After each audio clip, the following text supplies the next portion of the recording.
ٹھیک، اب آئیے آگے تیسرے فرشتے یاد رکھیں، اسرافیل علیہ الصلوۃ والسلام،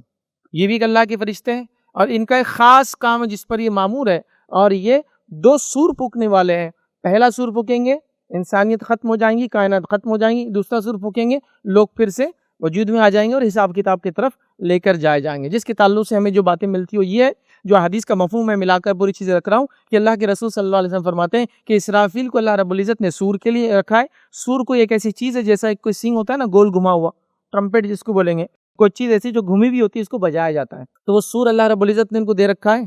اور وہ سور کے نزدیک اپنا جو ہے منہ لگائے ہوئے، اور روایت میں آتا ہے کہ نگاہیں اس طرح سے ہے، مطلب کان اور آنکھیں، مطلب ہوتا ہے نا جب آدمی آنکھ سے دیکھنا نہیں چاہتا تو کان سے سننا چاہتا ہے، تو کچھ روایت میں آتا ہے کہ کان کو اللہ کی طرف ہے، سر نیچے، اور کچھ میں آتا ہے کہ کان اوپر کی طرف ہے اور نگاہوں کو اس طرح سے اوپر دیکھ رہے ہیں، مطلب سر نیچے کر کے، تاکہ اللہ رب العزت جب اشارہ دیں گا یا بات کہیں گا وہ سور پھونک دیں گے۔ ایک ہی کام پر مامور ہے اور اس ڈیوٹی کے اندر آپ لگے ہوئے، یاد رکھیں پہلی بار سور پھونکیں گے سب ختم ہو جائیں گا، اور یہ پہلا سور وہ شخص سنیں گا، روایت میں آتا ہے جو اپنے اونٹ کے ہاؤس کو، پانی پلاتے ہیں نا اونٹوں کو، وہ ہاؤس کو سدھارتے ہوئے رہیں گا، وہ اس آواز کو سنیں گا، اور یہ سور جو ہے یہ ساؤنڈ ویو پیدا کرتا ہے، تو پتہ چلا جو آواز ہوتی ہے، آواز ساؤنڈ ویو جو ہوتے ہیں، یہ سب سے پاورفل ویپن ہے، یاد رکھیں۔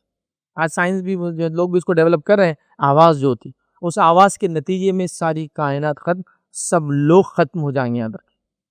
اور ختم ہو جائیں گے، اور روایتوں کے اندر جو بات ملتی ہے کب تک ختم ہو جائیں گے، اور کوئی باقی نہ ہوگا اس سور کے بعد، کوئی نہیں، صرف واحد اللہ رب العزت کی ذات ہوں گی، صرف 40 ایئرز تک، 40 سال تک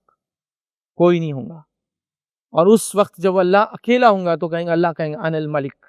میں بادشاہ ہوں آج کا، کہ کہاں ہے زمین کے وہ بادشاہ، این الجبارون و این المتکبرون، کہاں ہیں وہ جو اپنی سلطنتوں پہ کیا بولتے تھے، بہت فخر کرتے تھے اور تکبر کرتے تھے، آج لاؤ ان کو میرے پاس۔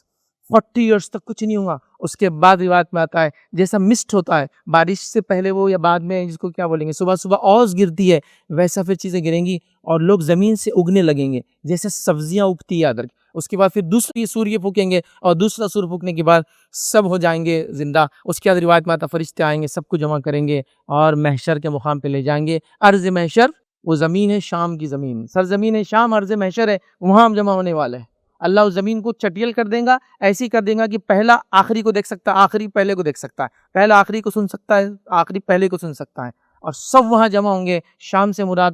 آج کے زمانے کا سیریا، جارڈن، پیلسٹائن، یہ 4-5 ملک مل کے لبنان، یہ شام تھا اس زمانے کا، نبی کریم صلی اللہ علیہ وسلم کے زمانے کا، تو یہ یہاں جمع کر دی جائیں گے، تو یہ 2 بار سور پھونکیں گے، فرسٹ ٹائم